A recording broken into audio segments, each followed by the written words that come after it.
Kailan nga ba ang huling araw? Ano nga ba kapag sinabing panahon ng kaguluhan? Makinig ang may pandinig. Hello everyone, this is Melanie and welcome to Gospel Sarang Channel. Hello guys! So ngayon, natapos na natin yung 2 Timothy chapter 2. Whee! Pupunta na tayo sa chapter 3. Let's go! Title ng chapter 3 is Ang Mga Huling Araw. So open mo na rin yung Bible mo ha. Dapat mong malaman na sa mga huling araw ay darating ang mga panahon ng kaguluhan.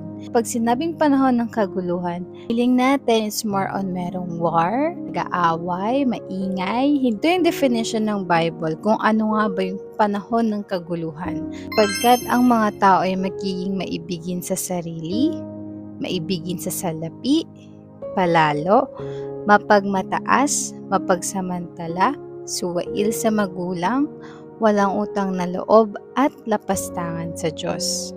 Maibigin sa sarili. Sige, isa-isahin natin. Ako, it's more likely, feeling ko part dito yung vanity. Actually, I'm praising God kasi na-overcome ko siya last year nung nag-fasting ako. Makeup is nakaka-cause siya ng vanity sa akin. I'm thanking God right now kasi nakakapag-film ako na kahit wala akong pinahid na kahit ano sa face ko, like patulog na ako, ganon.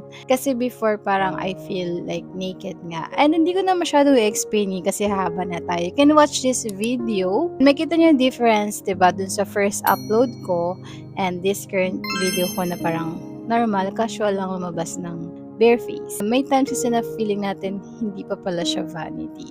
Unless mapakita ni Jesus sa atin, siya yung magbibigay ng light sa atin dun sa darkness na nagpapabulag sa atin. Next is maibigin sa salapi.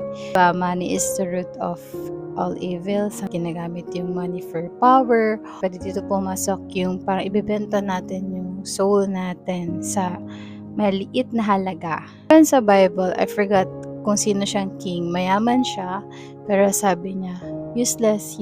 Everything is useless. Kasi nga, wala naman si Jesus sa buhay niya. Isa ko sa mga taong naniniwala na money can buy happiness. Ito naman, nagbibigay siya ng happiness, pero hindi niya na ibibigay is yung joy.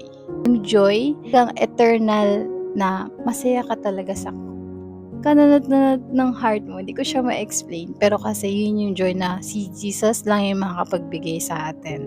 Next is palalo. I'm not sure if tama yung pronunciation ko, but it is more on being boastful, mapagmataas, pagsamantala, abusive. Tinitake advantage nila yung kabaitan ng tao. Tinitake advantage nila kung anong meron yun sa tao.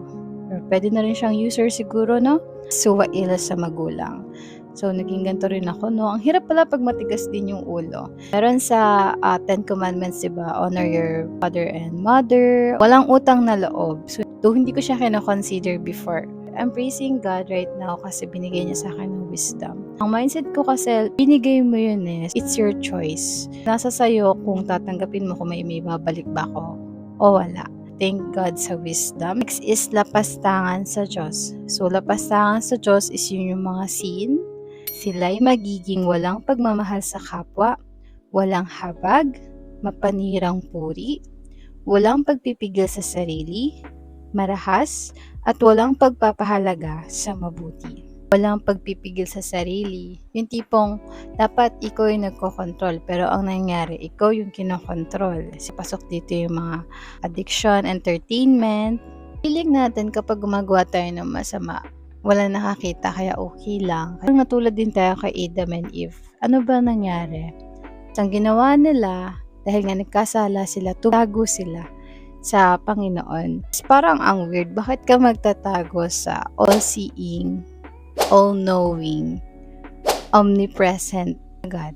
Ka naman makakapagtago, diba? So, ganun yung nagagawa ng kasalanan. Kalimutan mo na kung sino talaga yung Panginoon, kung anong meron sa Kanya. Kailangan natin gawin is to surrender our life to God talaga. Talikuran yung mga kasalanan na yan. And then, magbagong buhay na tayo. And guys, thank you guys for watching. Don't forget to subscribe, like, share this God's Word, and help me share the Word of God. Bye-bye!